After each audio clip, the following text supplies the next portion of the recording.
I'm Craig Hubbard. I'm the lead designer on Fear, and we're going to be doing commentary over some footage of the game. I'm David Longo. I'm the art director on the project. Hey, my name is Chris Hewitt. I'm the producer. My name is Kevin Steffens, and I am the technical director at Monolith Productions. I'm John Mulkey. I'm the lead level designer on Fear. I remember this music was something that was placeholder, and we just fell in love with. Mm-hmm. Yeah, this was originally intended for the end of the game, but I moved it to the beginning. The eye is a thematic element that you'll find out about when you play the game. As well as killing lots of bad guys. That's another theme. So this opening cinematic kind of gives you a little window into the backstory of what happens right before the game begins. This guy that you're seeing here is Paxton Fettel, who you'll find out shortly is a genetically engineered telepathic Psychopath. Yeah. He's a psychic commander who can lead a squad of soldiers telepathically.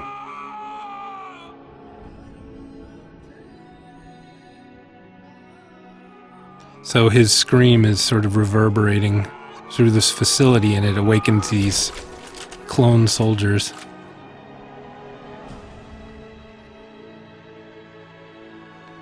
And a mutiny ensues. That character's interesting, the way the components have all come together. Fettel. Yeah. We started off with two villains, and he was one of them and kind of merged them together. Yep. Dr. Frankenstein. Yeah. So he's got the body of one and the head of the other. The music in this opening is something that was actually placeholder, but we really liked it and kind of fell in love with how it fit, so we wouldn't let the audio director change it. It was originally going to be used at the end of the game, but we moved it to the beginning. So here the soldiers have pretty much mopped up the security forces at the facility, and Fettel is doing his thing. I think it's important to point out that Fettel has a really bitchin' jacket. His jacket actually used to belong to another villain we had in the game named Conrad Krieg, who we chopped out of the game and combined with Fettel pretty literally. We were very nervous about this scene being completely black, and I think it actually worked really well. They isolated the conversation and the great acting that the voice actors did.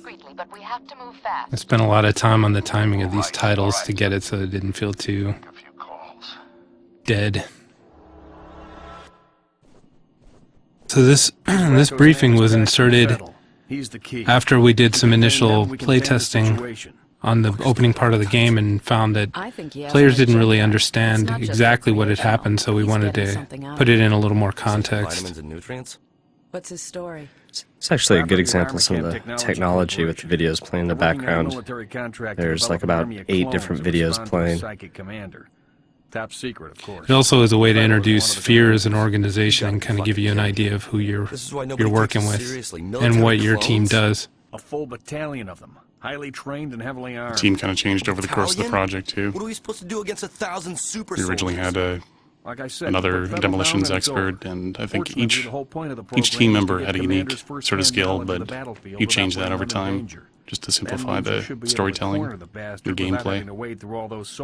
Yeah, once we had given them each a some sort of ability, we really needed to see it used in the game, and it just sort of put a lot of requirements on us in terms of what types of scenes we would have to support it, and we just preferred to put our time into stuff that's more about the player. The guy on the left is modeled after one of the Monolith employees. His head, that is. All right, let's get to work. We've tracked Fettel to an abandoned building just up ahead. No sign of enemy activity on the satellite. What's interesting is we actually had a whole level in the game where we actually had this car. We were doing a car chase sequence, and luckily we got to use the car. Yeah. Spent about, 2 months on that thing? At least. The car chase sequence just didn't work out the way we hoped it would, so.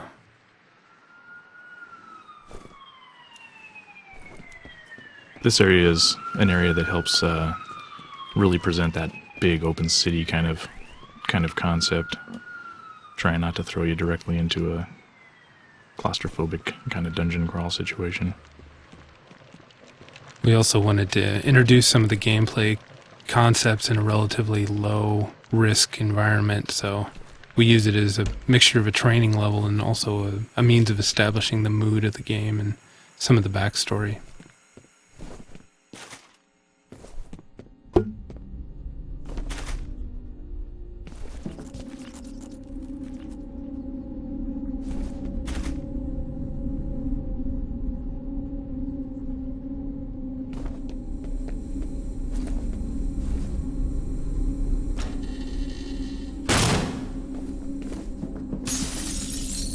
Hey, bro. What took you so long? Try to find a way around. This environment went through fairly rapid iteration, actually late in the development process. This level was one of the last levels that we actually built from the ground up, and so the iteration process was quicker than some of the other levels in the game. But luckily, we were at a position where we understood our technology and understood kind of the constraints, so it made it a lot easier for us to attack a level like this late. We also had a lot of content at this point that we could evaluate what type of environment we could build relatively rapidly, and also one that you wouldn't be seeing again for a while in the game, so avoid a feeling of repetition.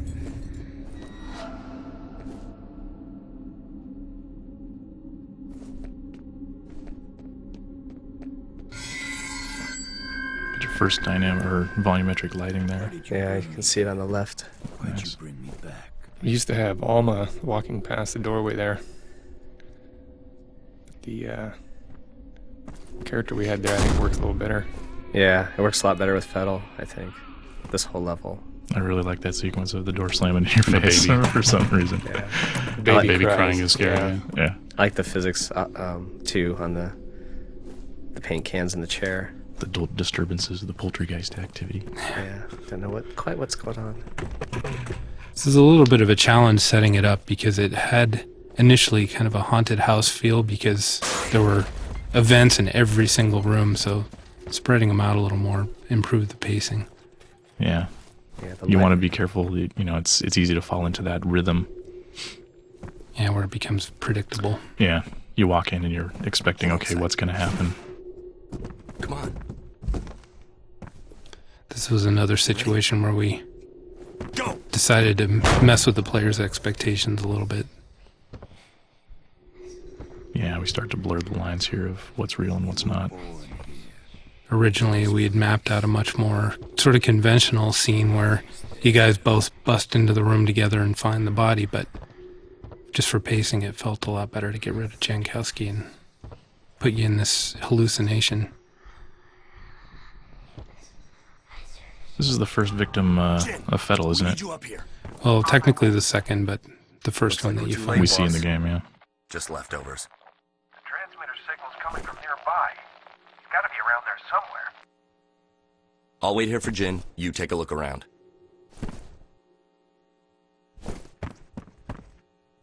Get going.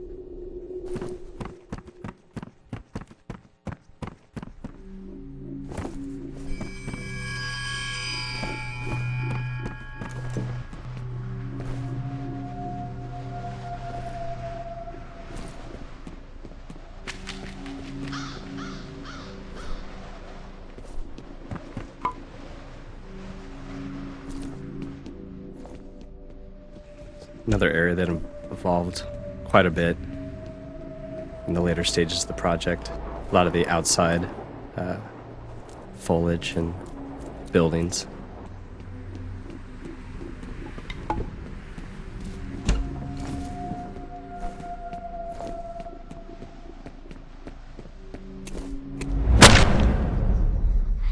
Ow. That's how we end every level. Smack you in the face with a board. The dead man's name was Marshall Disler. I remember him. But are the memories mine? Or hers? So this is actually another one of those examples of wanting to convey story information to the player, but wanting to keep it all as much in-game as possible. And if you leave the player in control, you run the risk that they're going to just run off and miss something important. So we came up with some devices for locking you into an area to give you some information. that would feel a little more contextual. We used to have Alma running past that window. That's right. We'll be ready.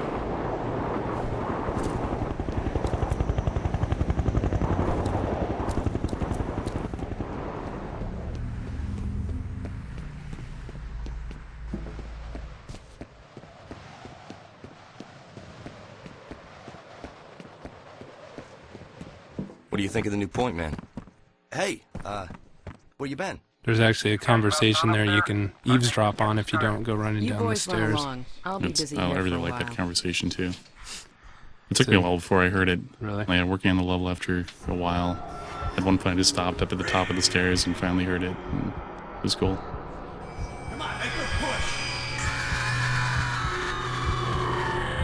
I've tried to forget.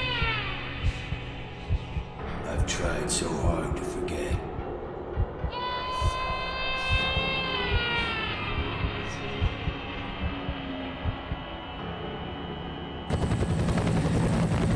These men are special attachments to our unit for the duration of this op. They will be on point. Their mission is to assess the nature of the threat. Our job is to keep them alive. Holiday actually used to be part of the Fear team, but we didn't have enough for him to do as part of the team, so we made him a Delta Force guy who could just show up periodically without needing a lot of explanation for it. When he was part of the Fear team, you needed to know where he was at any given moment and why he wasn't there with you. Was he still the demolition guy back then? Yeah, he was the demolition guy. Quite a few iterations on the water. Started with something that was a lot more complex, but didn't look as good.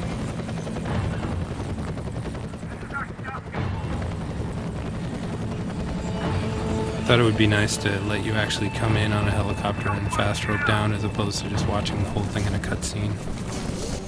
Yeah, that was kind of an ongoing theme wherever possible. Keep the player in the game. Proceed to first objective.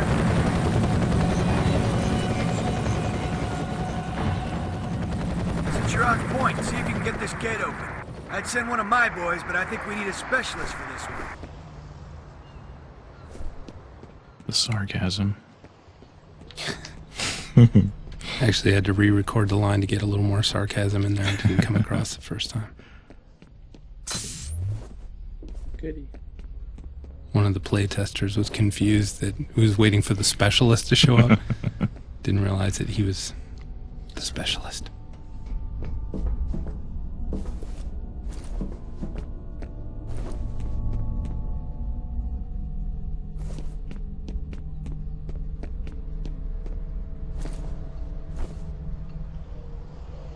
If you want to, you can beat on those boxes all day long and they'll move around.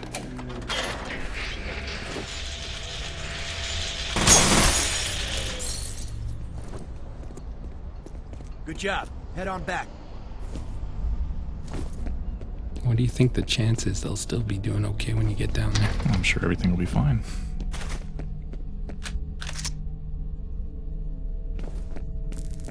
What the hell is that? Over there! Yeah! This is a scene where we had a lot of iterations on. I'm losing your signal. If you can hear me, rendezvous with Jankowski. Proceed. Rendezvous with Jankowski. I really like the vision that you ended up putting in there. It's kind of recycling some elements from the original E3 demo.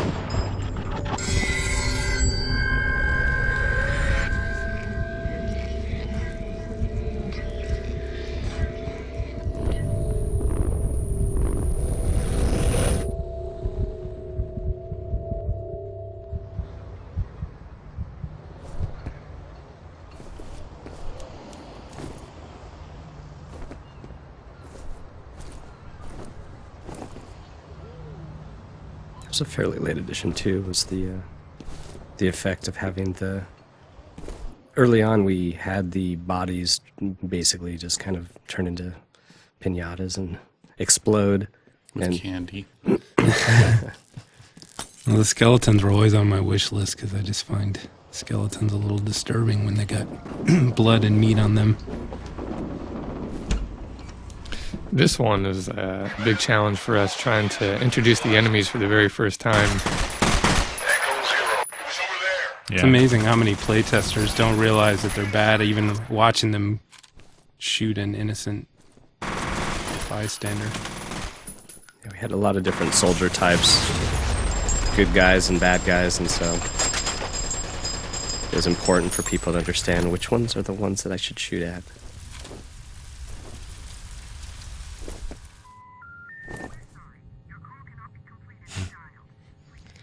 Always get a good response when showing that to people in the demo of the game.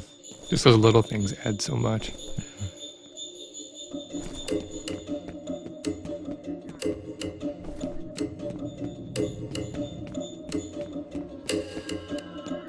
More carnage, painting the soldiers as the bad guys.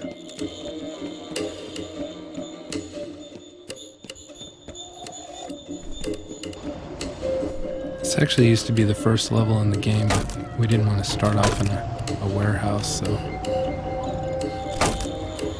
we moved to the second level. Just to extend the minutes to create. Seconds to create. Seconds. This is what we're introducing to back there, the breaking board, some of the components that you'll need to understand as you move through the game, some of the simple puzzle elements, overcoming simple obstacles, that kind of thing. Melee combat. This is also a level, this area was set up to allow the player to get a kind of a jump on the AI. Yeah, wherever possible, we try to let the player initiate combat just to give you a sense of control and tactical decision making.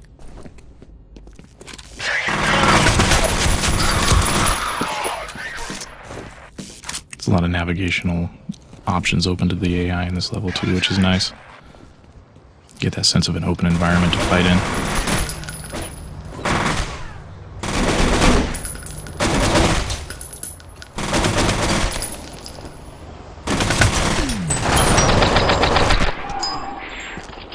Yeah, melee was something we wanted to try early on. It was definitely kind of a component we felt fit really well into a close quarters combat experience, and so we fought pretty hard to keep it in, and at least let the play testers decide. It was a major engineering time sink putting that feature in. I think we had Russ working on just having the player body be able to be seen.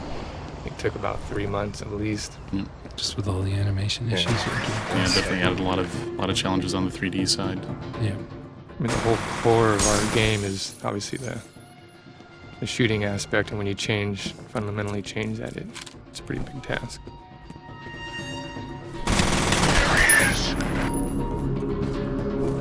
Squad, check in. Need backup now.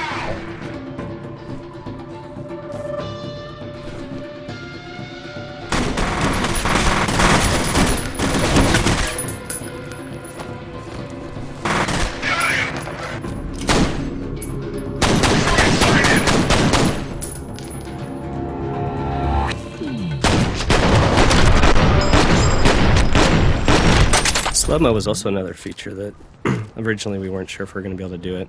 We're going to pull it off. Something Craig had wanted pretty much from day one. From day one of Nulf 2. Yeah, for a long time. I remember when we put that in, you actually purposely did not want to show me the feature when John O had first got it implemented. Yeah. Because I'd run off and tell people, hey, we got slow-mo.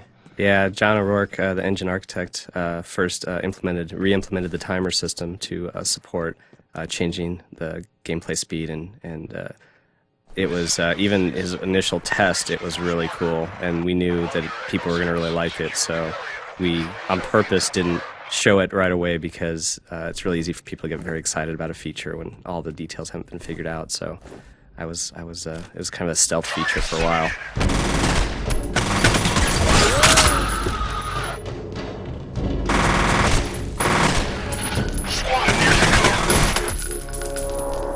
Oh, he was limping. Yeah. Damage levels.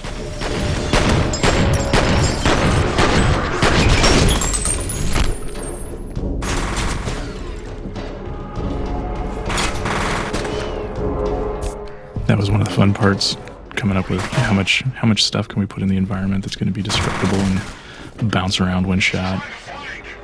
Tell a person who had played this game had played the earlier level.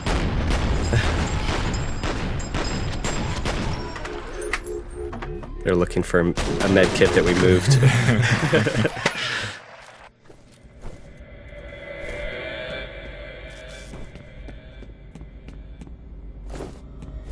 It was interesting when we were obviously trying to focus on close quarters combat. I wasn't sure quite what Craig was looking for but when he brought in the John Woo films and, showed a couple of the scenes where the guy shoots the shotgun down like a blank hallway and just all hell breaks loose and debris and smoke and sparks, and it was just very clear to see exactly what Craig was going for, and I think we really captured it well. I think one of my favorite effects is when you shoot these boxes and the paper is floating in the air, and just how it all lingers and fills the area. Makes it feel very chaotic. Yeah, I like it on all the different materials. And when we're going through the levels, we were looking at if an area has a lot of stone, we'll try to add in some wood or something that'll give paper debris so you're not just seeing the same thing over and over again.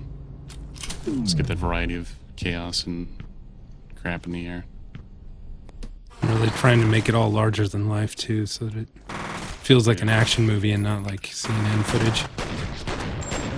Yeah, from the very beginning, the Matrix 1 lobby scene with Neo and Trinity, where they shoot up the lobby, that was kind of our poster child.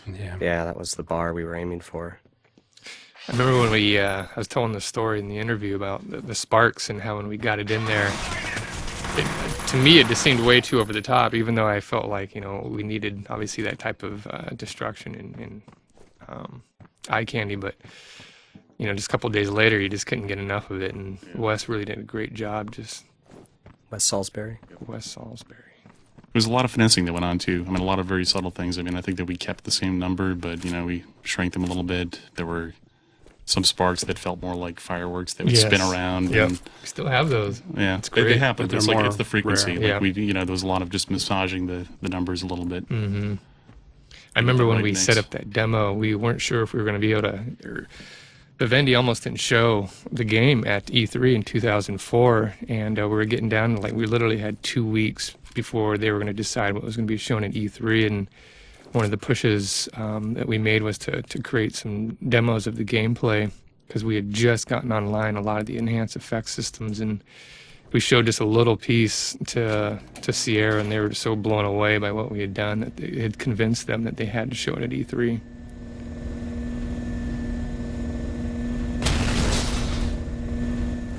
You had mentioned the effects and how quickly you become acclimated to it and you have those expectations. The Melee was really one of those that I latched onto, because I would be playing a different game, that someone else had made, and I really found myself missing that component. I'd run up on an enemy in another game and try to leap and kick him. try to just take him out, and it just felt so empty, by comparison. I do that with the slow-mo as well. Yeah. It really sells, drives it home that it's a good addition. It's something that really you latch onto. I think the whole kind of lighting environment and the player body is one of those things that has that effect on me too, looking down and being able to see your legs and seeing your shadow. Matching up with the animations. Everything matching and the lighting matching on the models and on the world. And that's something where, a lot of games that have kind of mixed renders, I have a hard time when, the model stands out. It's like the old point-and-click adventure games where you know exactly what's going to move and what's not. Yeah.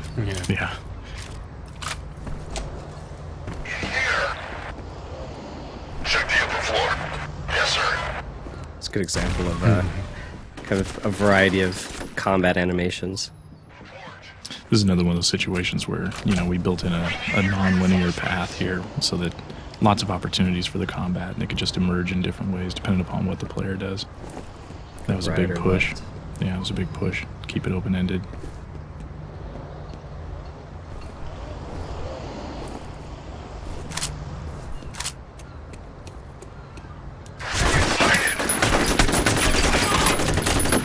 So how'd you set the AI up in here, John? I told one of my level designers to do it. Looks like they did it. That was pretty cool. Someone wet themselves. This is pretty cool. I like the reflection and the puddles. That's pretty awesome. That's another area where we kind of went a little bit away from the norm on kind of the decapitation and things like that, where we supported some amount of carnage, but we really wanted it to fit in. We didn't want it to be too over the top, but we also wanted it to be, satisfying for the player. It's a very occasional thing, and we wanted it to feel a little more like a war movie where it's grisly but not sort of self-indulgent. That grenade effect was the probably one of the most commented on effects in the game when we showed it at E3. And it was just interesting how we actually almost pulled it out because we thought it maybe had been just too unrealistic. Yeah, I loved I loved watching you play early iterations of the game for people, and you, Chris, were particularly in love with the grenade and the shattering glass. I remember every scene was hit slow-mo, throw the grenade, watch the glass blow up. It was awesome. A lot of the early responses we had to the E3 video were that the grenades were causing the slow-mo. Oh yeah, that's right. Yeah, I remember that. I really like how the enemies, when they get shot up, they're still firing their weapon. I remember one moment I captured this scene where I actually ripped the guy in half and his torso, upper torso, still had the weapon and they're still firing, shooting at the glass around him.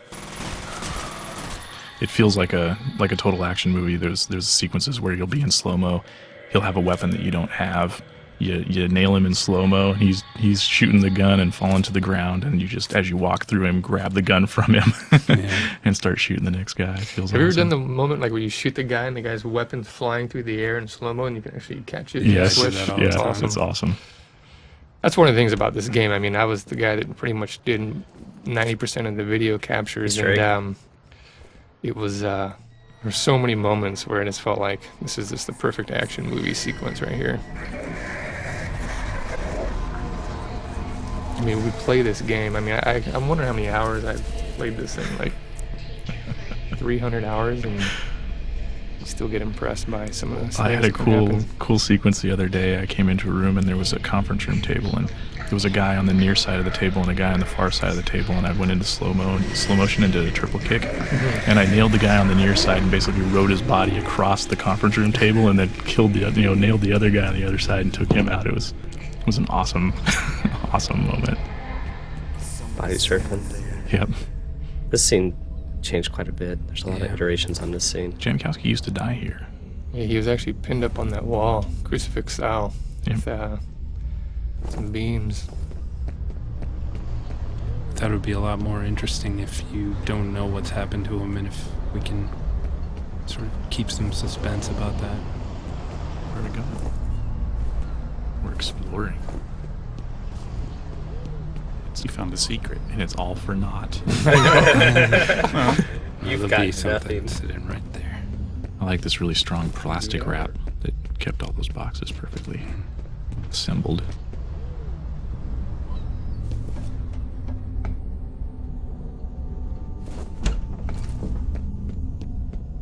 So there used to be Prox mines down here that was supposedly laid down by Paxton Fettel as he's been escaping, but right before GDC we decided to, based on some feedback we got, just to throw Alma in here and have her be the cause of the explosion. And it actually worked great because this was the end of the GDC demo, and at the beginning of the GDC demo we had the fire and the eye, and it just really kind of closed off the demo really well. Yeah, these effects were again Wes Salisbury and Kevin Diedrich spent a lot of energy making these effects look, realistic. Really had a few people actually at GDC 2005, European press, talking about how it's the best fire they'd seen in the game. He's alive. Should I call in a medevac? He doesn't appear to be injured. Jin's gone through a lot of although I don't know iterations how he too. survived. Yeah. She used to be a sniper, but in order for her to really be a sniper, she has to do some sniping, and we just didn't have opportunities in the game to really make that work, so... So she's got the padding on her forearms for being able to crawl down and to get a good stable position for sniping. The trigger finger is red. You're lucky to be alive. Thanks, chum. It's a guy I like to try to kill for some reason every time I play this level. He's just standing there. I want He's his asking gun. for it. Aren't they all? There was an interesting bug where when you're on the ground and Jin's talking to you, if you move the mouse, the soldier next to her, his head would shake because he was trying to watch you where you're looking. It was really funny. You could make him look like he had some kind of strange, sickness or something. I think for this game, dock workers are the new scientist. Yeah. These guys We did hate get the some dock scientists workers. in there, yeah. Tormented by the bad guys. My people are right in the middle of it. I hear you. I wish I was calling the shot. Is it the same bad guys? Looks that way. I'm a little short on detail. I guess this ain't a covert op anymore. It was nice going to the system we used for this this project. We went to an actual metric system in our editor. So on previous projects, we had to spend a lot of time making scale standards to make sure the world was convincing. And on this one, we just bought all the designers' measuring tapes and said, there you go, now you've got your scale standard. It was nice.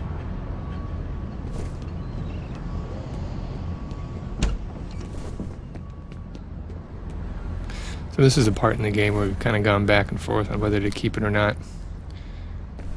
Yeah, this was supposed to break up the combat with some kind of exploratory elements. Here's another one of our storytelling devices that we use, which is these phones where you can hear voicemail messages. Which are the phones we have here at Monolith. Yeah. Yeah, these phones are exactly like the ones on our desks. And actually the woman who does the voice acting for the voice message actually does that. She's a voice actress, but she also does voicemail voice acting, so she may be the actual voice of the people on our phone system. The lengths we go to for realism. Exactly.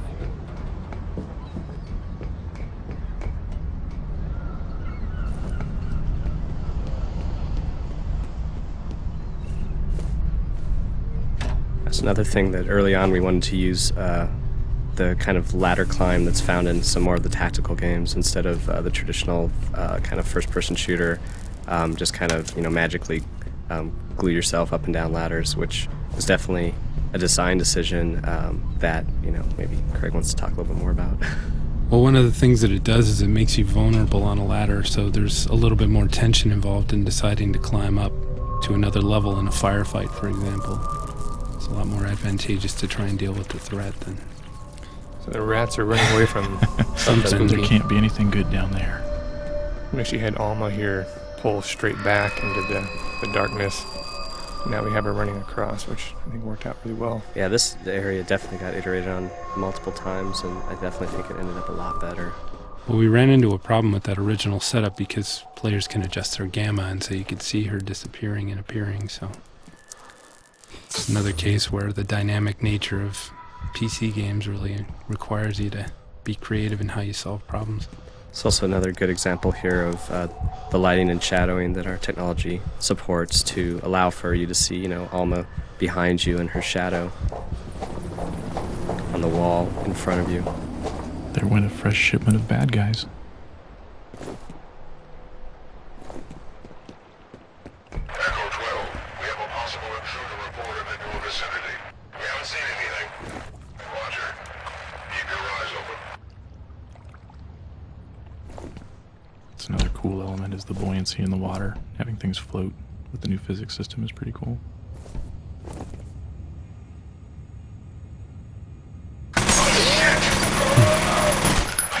That's what I usually say when somebody shoots me in the head. Sure. That's another good example of kind of a different direction we went with the enemies. A little bit more realistic reactions to being shot at. That guy Actually- there got shot and fell on his ass and then had to get back up. I loved that addition of being able to that's shoot my some name at guys the and have top. them recoil. Yeah, that is all our names, isn't it? You're at the top, Kevin. I know, it's because I complain to the world artists. So they finally put me in the game after about a year of complaining about it. It's fun to listen to you complain. Yeah, that's what I realized after a while. I realized after a while they want me to complain, so And they got sick of it and they put you in the game a couple times yeah. on the generator. This room is kind of interesting because this room was actually built really, really early in the prototyping phases, and we were putting down the combat sequences through here, putting them together, and ended up pulling this out of the kind of the archive and reworking it a little bit and dressing it up, and I think it works out pretty well for a combat scenario.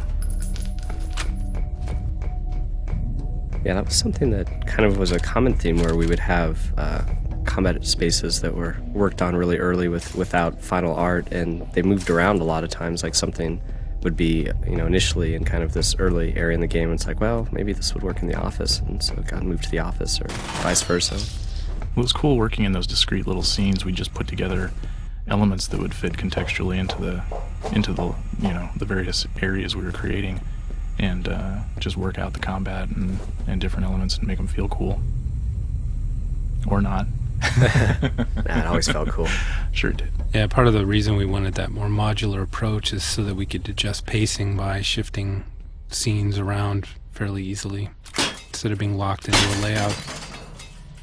Yeah, that was a big concern early on, was just the pacing being so important to the game that we really didn't want to be locked into something that didn't work well for pacing.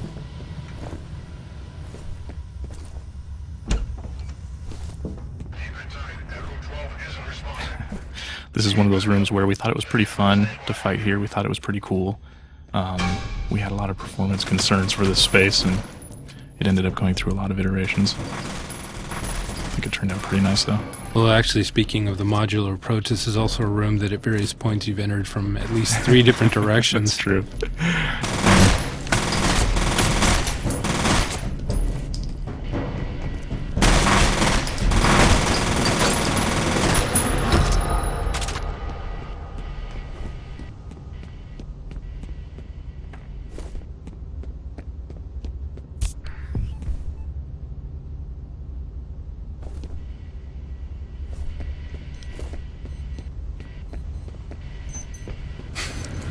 The bomb. Chris has to take his crazy pills right now.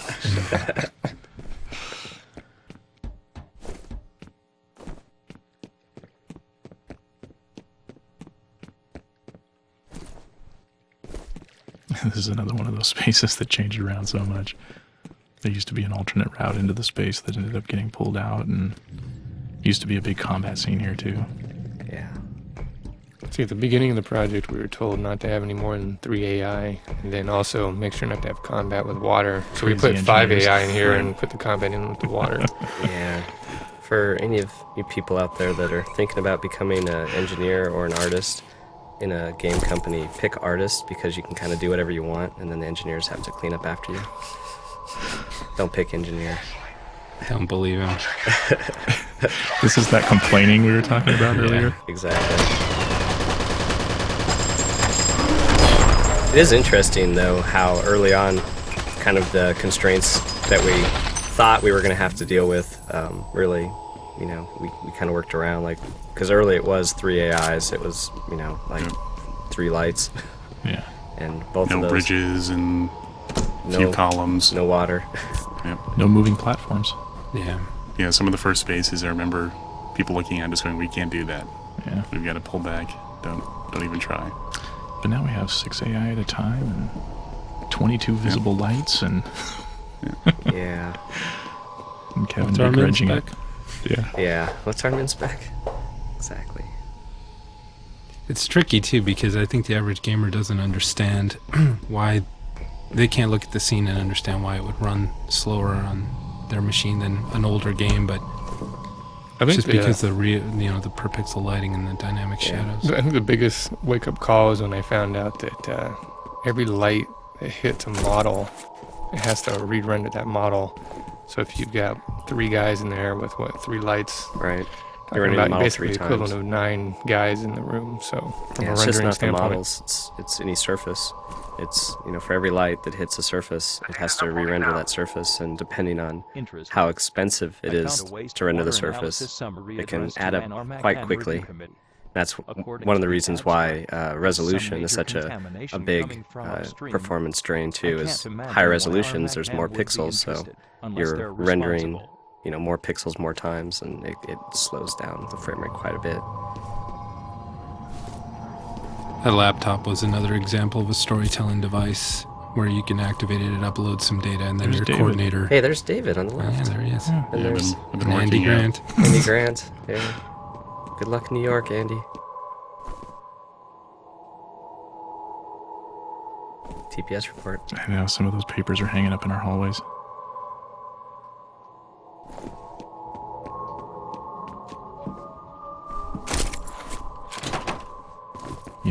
Grenades. Oh, that clock used to actually keep accurate time.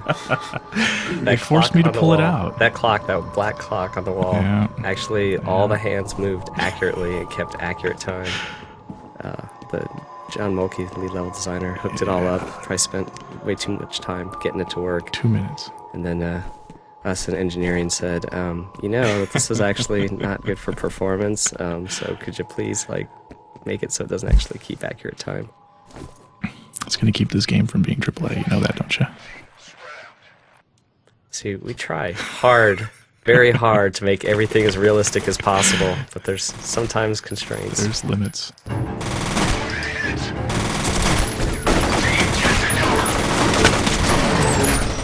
So here's an example of a space that we inserted for pacing reasons because we felt you'd been inside for quite a while in tighter, more closed-in areas, so getting you out into under the sky was a nice change of pace. Originally, when we went out into the space, it was from the other side, too. But compositionally, it just looks a lot better entering where you do now.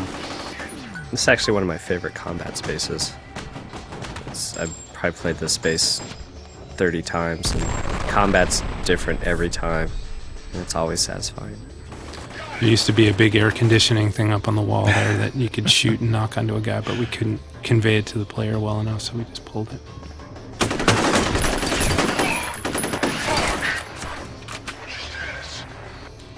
Dead.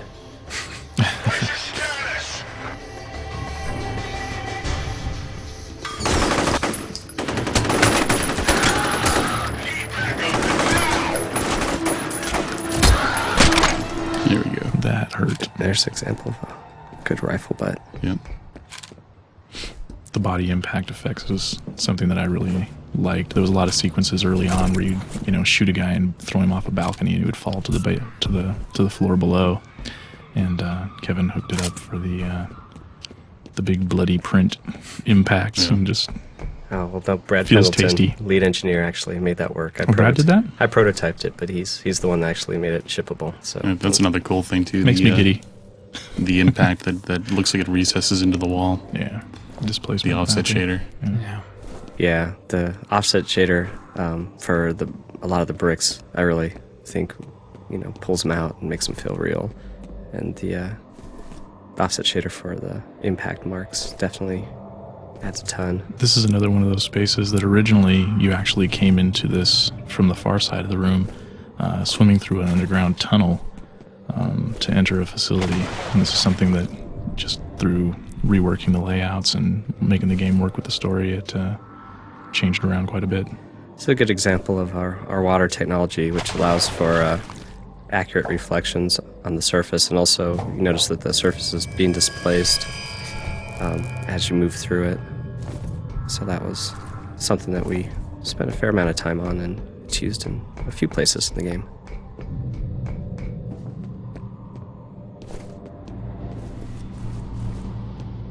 One of the challenging things about trying to incorporate these scary moments is, when we play the game hundreds of times and see them over and over again, we start to lose perspective of whether they're still scary or not. So there's been so many moments where we've been tempted to pull, and a lot of them probably have been pulled because of that. So we purposely kind of held back on putting some of those moments in just so we didn't get numb to them. Yeah. That was definitely a challenge for the first-person perspective, too. Craig talked about the cinematics and getting someone to get the story information. Those scary moments and different presentations of combat was a big challenge, just in trying to set up the composition so that the player was most likely to see the things that you wanted them to see. Went through a lot of iteration on different situations to accomplish that. And in our playtesting, it's guaranteed that somebody's going to miss a big chunk of stuff. I'm famous for always looking left. Anytime anything happens, I look left. Some of the level designers actually compensate for that by putting things to the left. Everything goes left. His life signs are a little unusual, but he's definitely alive. He's got to be around there somewhere. I'll keep looking.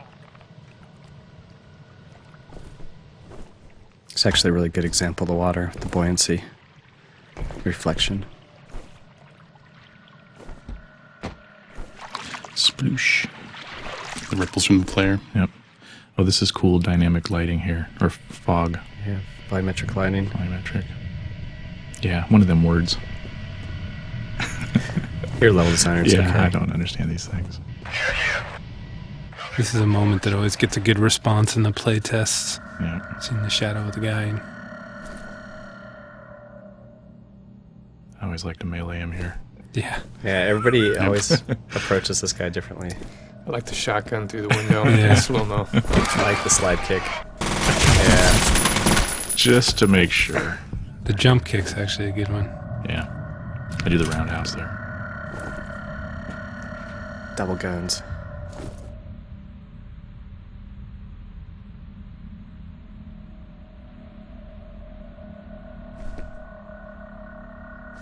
Hmm? You see that? Whose idea was it to put a wrench on the calendar? I remember. That's probably Ken's idea. I remember Andrew I thought working it was on that. Andrew. Was it? Yeah, I was actually watching when he was doing it. Well, the calendars used to be 1984 for a long time. That's kind of cool, though. Yeah. Is that like a shout out to Van Halen? It's What a was that for? George Orwell. Yeah. Oh, Orwell. Okay. Of course, that's I don't know. that's the other thing I think of. Right. Van Halen. Van Halen first, George then, Orwell. then Orwell. Yeah, You know, got my priorities straight. exactly. It's cool with the caustics lighting is pretty sweet. Yeah, it's actually a video. Shh. We can tell our secrets. No, it's all good. I'm just kidding. More volumetric lighting. A feature that I was just wanting so badly. Good catch.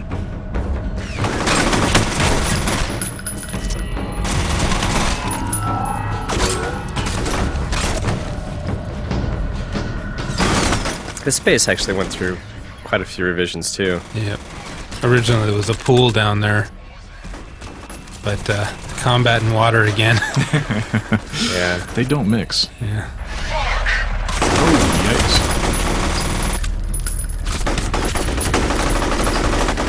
It's a good example of the slide kick. Yep. It's a good example of smoke kind of lingering around. It's like something happened here.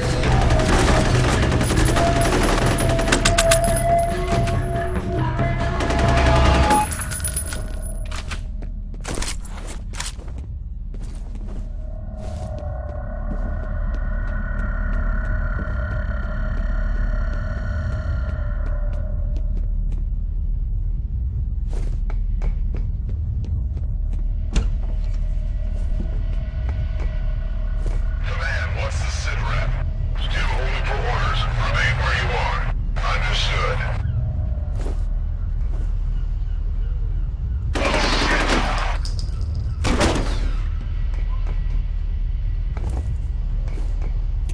This is definitely one of the biggest tactical challenges for the player up till this point in the game. Yeah, I really like this combat space. It feels very, there's just so much going on, so much flanking, and it's so open-ended.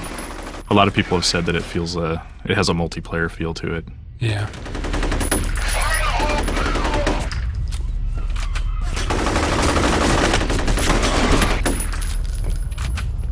I'm impressed that we pulled it off. You know, it's a big area and lots of bad guys. A lot of The guys. performance is pretty good. This is one of those ones that went through a lot of lighting iterations. Leo De Bruin, one of our level designers, he went through and lit this most recently, and I think he did a great job Yeah, of he did. really popping out the contrast and yet making it feel like it has an ambient to it. It's really nice. Did a great job on it.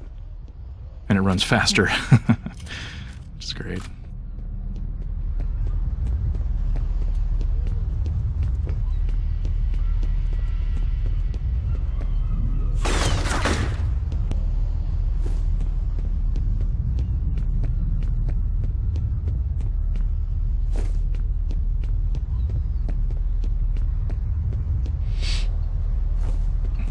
Little cat and mouse going on.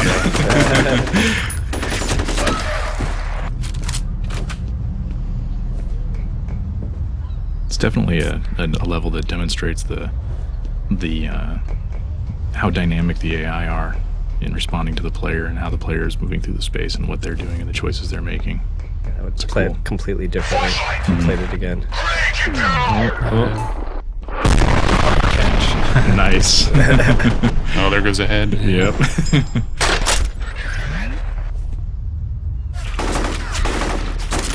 That's a shotgun. Yeah, take the shotgun. Yeah. Shotgun, I think, is my favorite weapon. I love using the shotgun and melee as a combo. Shotgun, melee, and slow-mo. As a combo is just great.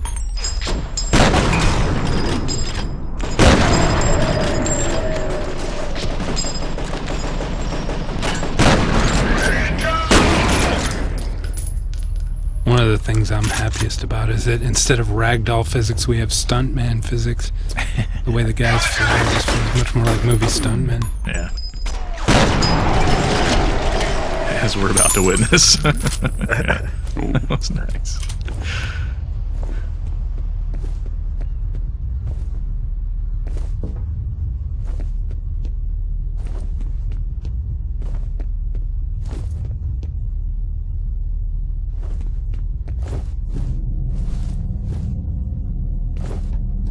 According to police, an explosion that leveled a dockside warehouse this evening was most likely the result of an industrial accident. No injuries. It's like one of the first props that was made, wasn't it, that radio? Yeah.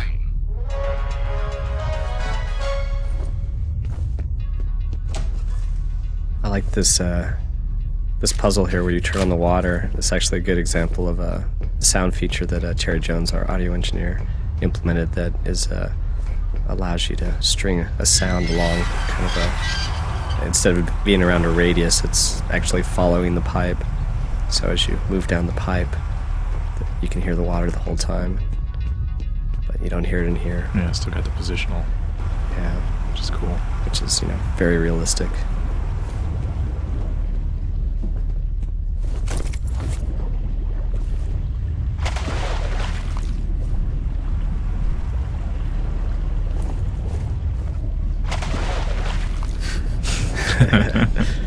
Oops. It's a tough one because, you know, I'd like having some of those puzzle elements, but there's a lot of gamers that get frustrated, so we end up pulling back on them quite a bit.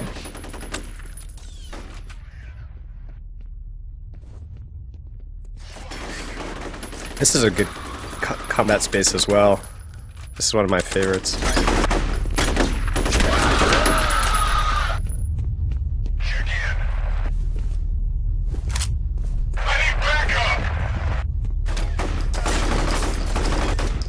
There's a lot of high variation, guys above you.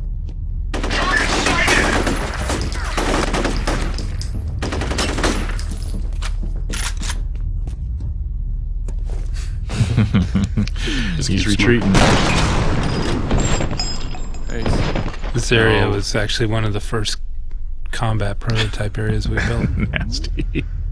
Oh, nice. Yeah, this is the area where we did the first demo that got us into E3 2004. And we actually used it in the E3 demo 2005, which is pretty funny. Still one of my favorite combat spaces in the game. Yeah, first screenshot. Yeah, Yeah. right here. That's a good The story. infamous, yeah. Bullets taste like chicken. Yeah, we our first screenshot that we thought only the press was ever going to see was in this area, and we had a caption, bullets taste like chicken. Hope you're hungry. Hope you're hungry. Yeah. Which It's is a total joke, but yeah, we didn't think that it would ever get out, but of course It was did. dead. Yeah. it happens. and it was taken seriously, so. Yeah, But they really do taste like chicken. they do. That's my understanding. There's our pachinko boy. Yeah, that's got hurt. Required. Yeah, you gotta have the pachinko machine.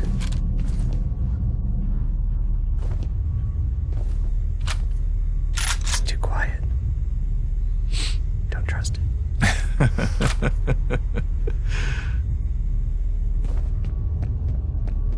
I think this person's played this before. Yeah. Dynamic lighting, another example.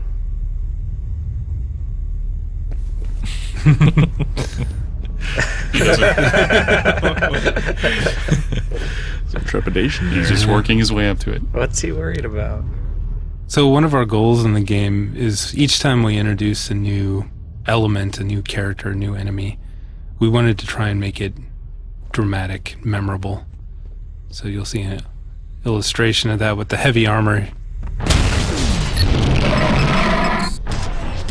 The situation right here really just highlights the whole core concept behind the game. Just full-on action movie action. Except for that part.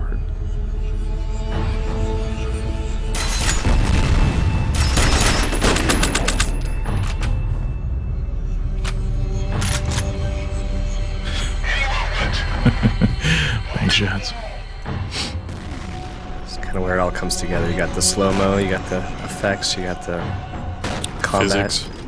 Physics. Smoke. Carnage. Yep. And lots of blood. And that's pretty much all we have. I don't have any idea what the hell I'm supposed to say. Oh, man. That's why we're in the game development business, so we don't have to be on camera. Exactly.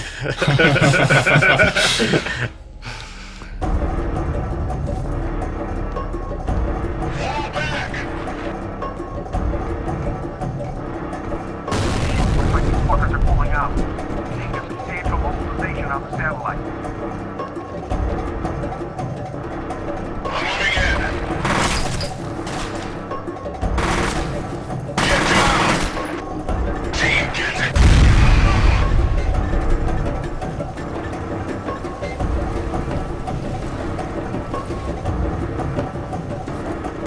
I think this is the first introduction to those loose gas pipes that you can blow up and use against the enemy.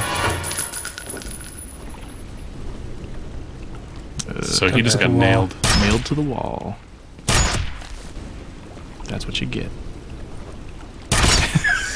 Just in case. Those are warning shots. Yeah. All right, that's getting a little A little gratuitous abusive, there. yeah. Save your nails.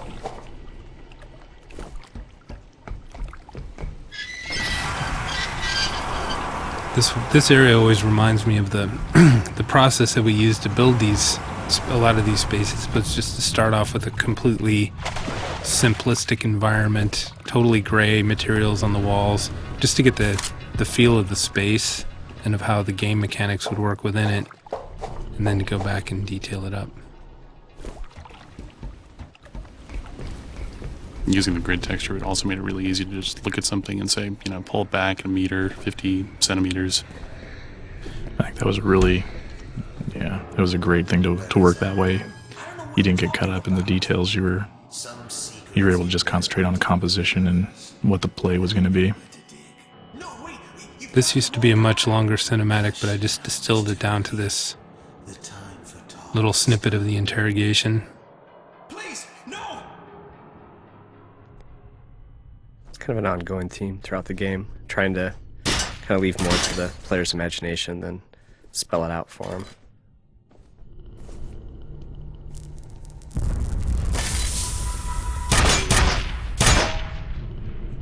There's a good example of a little scene that was originally somewhere else entirely, but I think that one actually moved around twice. Yeah. It was originally blocked in one space, got moved into another one, and then finally pulled into here. All right. That's horrible. That's horrible. How could guys this boring make something this cool?